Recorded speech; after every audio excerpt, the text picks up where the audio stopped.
जय माता दी सभी को। नवरात्रि के 9वें दिन की बहुत बहुत हार्दिक शुभकामनाएं।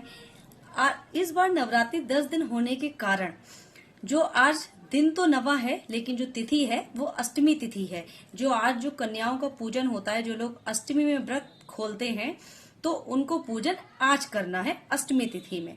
इसलिए आज अष्टमी तिथि है और नवरात्रि का 9वां दिन चल रहा है। और आज माता दुर्गा के 8वें स्वरूप की पूजा होगी, जिसमें जो 8वां स्वरूप है माता रानी का वो महागौरी का है। तो आज हम बात करते हैं कि माँ दुर्गा का 8वां स्वरूप महागौरी नाम कैसे पड़ा। तो जानते हैं आज हम और बात करते हैं इसके बारे में। पौराणिक कथाओं के अनुसार माँ पार्वती ने शिव जी को पति रूप में पाने के लिए बहुत कठिन घोर तपस्या की थी, जिसके कारण उनका शरीर काला पड़ गया था और हजारों वर्षों तक तपस्या करने के कारण उनके शरीर पर बहुत धूल मिट्टी जमा हो गई थी। जो तपस्या उन्होंने निर्जल तपस्या बिना कुछ अन्न वन्न खाए हुए माँ ने बहुत कठोर तपस्या की थी, बहुत हजारों वर्षों तक तपस्या की थी। तो माता पार्वती की तपस्या से प्रसन्न होकर शिव जी ने माता पार्वती को ये वरदान दिया और उनको शिव जी पति रूप में प्राप्त हुए। तो शिव जी ने उनके माता पार्वती के ऊपर गंगा जल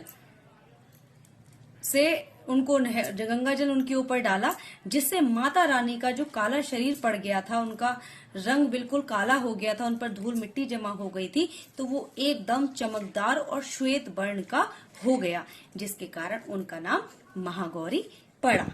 नवरात्रि के 8वें दिन जो ये देवासुर संग्राम में युद्ध चल रहा था, माँ दुर्गा ने बहुत सारे स्वरूपों को धारण किया था, जिसमें 8वां स्वरूप उनका महागौरी का है। महागौरी ने किस राक्षस का वध किया?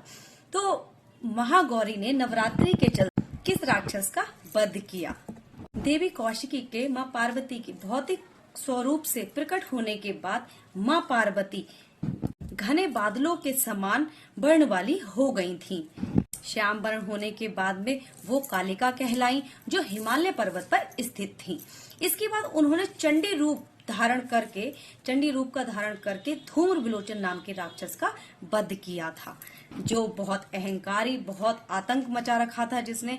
तो उन्होंने धूम्र विलोचन नामक राक्षस का वध किया था। कहा जाता है कि माता रानी का महागौरी नाम इसलिए भी पड़ा कि तो जब माता रानी महागौरी रूप में तपस्या कर रही थी, माता पार्वती जब तपस्या कर रही थी, तो उनको हजारों वर्ष हो गए थे